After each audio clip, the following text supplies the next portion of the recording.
Hey, what's up guys, and welcome to the 5.12 patch notes. This patch was pretty small. We didn't really have a whole lot happen, but we did get some balance changes and we do have some new skins to look at. With the Summer Land coming up, they didn't want to do too much, and also with, I'm sure, a new god coming out, they're not going to have too big of a patch this time around.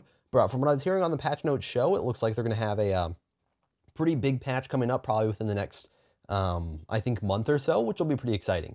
So we've got some new skins. Primal Fire Ares is okay. Baroness Izanami is kind of cool. Really, it's not the type of thing I care about too much, but it actually looked like these were pretty well made, so I'm sure some of you guys will like them. We had a lot of bug fixes. We have gods should no longer fly into the air and die if they become stuck inside walls. A lot of you guys have probably seen this bug. That's basically when you just go floating up into the air until you pretty much leave the game or whatever, or die, and there's lots of problems with that bug. So hopefully that is finally fixed. We will see. I believe they tried to fix that before and it did not happen. Hopefully it will happen this time. Fixing an issue with Baron, blah, blah, blah, Shern. I really don't want to go through all the bugs. If you guys do want to check out the bugs for yourselves, you can go ahead and look at them on your own. But normally a lot of these bugs are things that people don't really know about and just finally got fixed.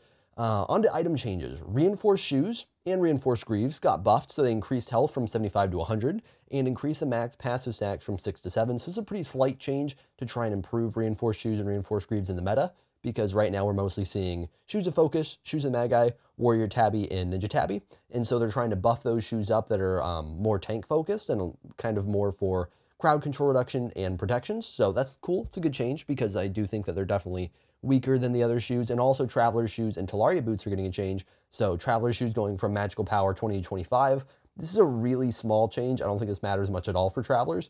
Talaria boots going from 15 to 20 physical power. This is actually a decent change. This is going to make Talaria a lot more useful.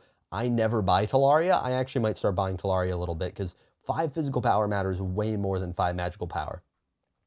Demonic Grip and Hellkind's Ring got some really big changes, and this will be interesting. I'm a little concerned, but I'm also excited to see that Hi-Rez is really going for it. So what's happening is Demonic Grip is getting changed from 50 power to 65 power. Now this is actually a pretty big change because right now magical ADCs generally aren't too viable, and 15 power is a pretty big increase on Demonic Grip's power, and it's something where as a fairly low power item, that's a pretty big difference. So trying to make magical ADCs more viable, Demonic Grip is just basically magical executioner. It's really important for ADCs if they want to be doing lots of penetration through their auto attacks and not their abilities. So that's a really good change. And honestly, because Obsidian Shard is really weak right now, you generally need a lot of protections to get a lot of penetration out of Obsidian Shard.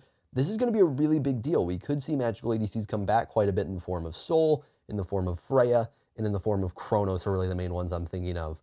And then Hellkind's Ring is also getting a pretty major buff, increased magical power from 70 to 90, and increased power scaling on passive from 8% to 10%. Now, I could be remembering wrong, but I'm pretty sure that the power scaling already got buffed, so I think before it was something like 5%, 6%, maybe I'm tripping on that when it first came out, but I'm pretty sure it used to be that. Then it got buffed again, and now it's getting buffed again.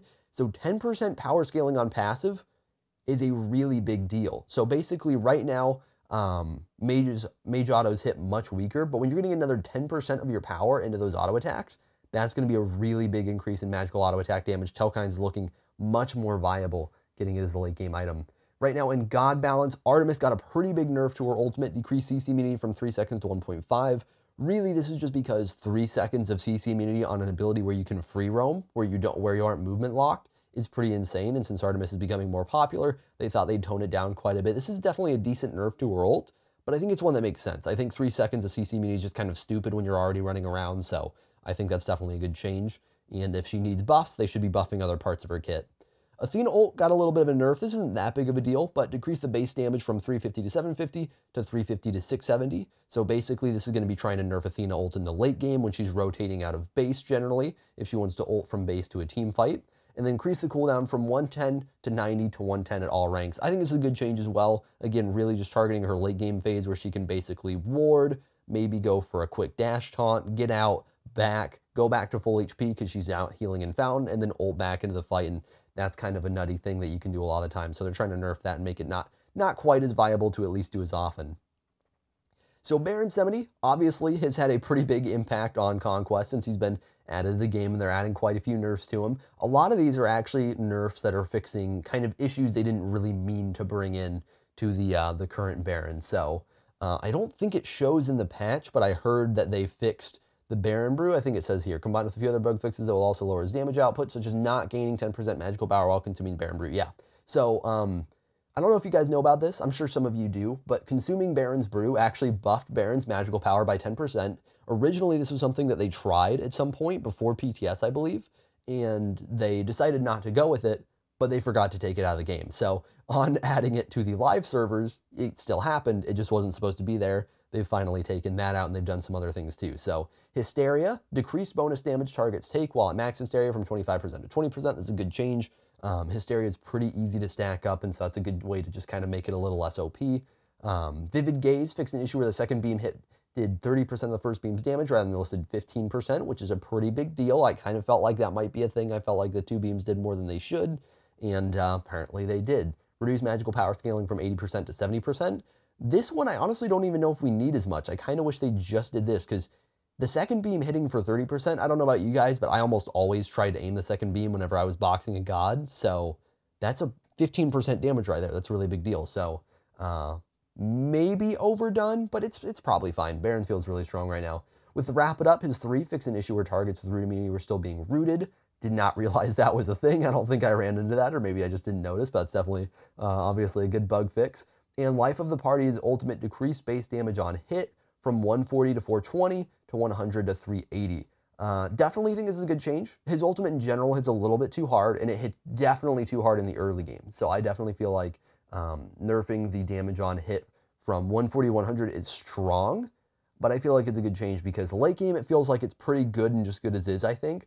Early game it's kind of nuts. So I think that's definitely a good way to work on it. Camazotz is getting some work done to his mana pool and some work done to his passive here. So general increased base mana from 220 to 240. Essence Drinker increased lifesteal and healing bonus from 3% to 6%. This is actually kind of a big deal that I think a lot of people may not be aware of, is just how useful Camazotz passive can be, because you're getting these 3 stacks of lifesteal and healing bonus, and if you're getting 18% out of it, that's kind of insane instead of just 9%. They're literally doubling it right now, that bonus. So could end up being a pretty big deal. It'll be interesting to see just how much he can heal off of that.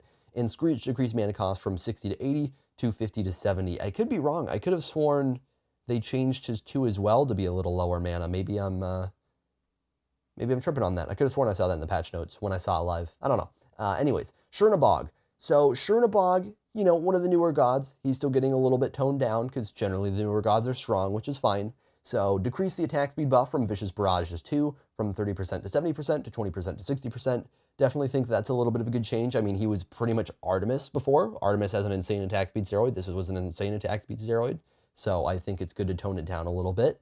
And decrease the Shadow Slow from his ultimate from 5% stacking 4 times to 4% stacking 5 times, just to make the slows stack a little bit slower and to be a little bit less effective, since basically when he's ulting into a large group of enemies, especially in the late game, which is generally when this would happen, it was a pretty strong global CC. And so they're trying to tone that down a little bit. Fafnir is getting a little bit of a buff. Nothing crazy, just kind of a good mana cost buff for the most part. So increased his base HP 5 from 5 to 7. This is actually a decent change that a lot of people aren't going to think about too much, but 2 more HP 5 actually helps a decent amount. Decreased mana cost from 70 to 60 on Underhanded Tactics. And Draconic Corruption, this is kind of a bigger one. Decreased mana cost from 100 to 70. A lot of you guys who have played Fafnir, I've barely played Fafnir, and even I know this. His ultimate is such a pain in the ass to cast because it costs so much mana. You can just run out of mana before you even finish using your ultimate, because you can 1-3 ult 1-3 and then you're just done. You can't even use your 2, you know, like it's just, he's so mana hungry, especially in the early game. This is going to help out a lot in making sure that he can use more of his abilities. And finally, God, I forgot this is how little of a patch it was. Finally, Mercury last up. Mercury has been pretty nuts lately in Season 5 because he's got really good early game farm. He can farm the jungle insanely well.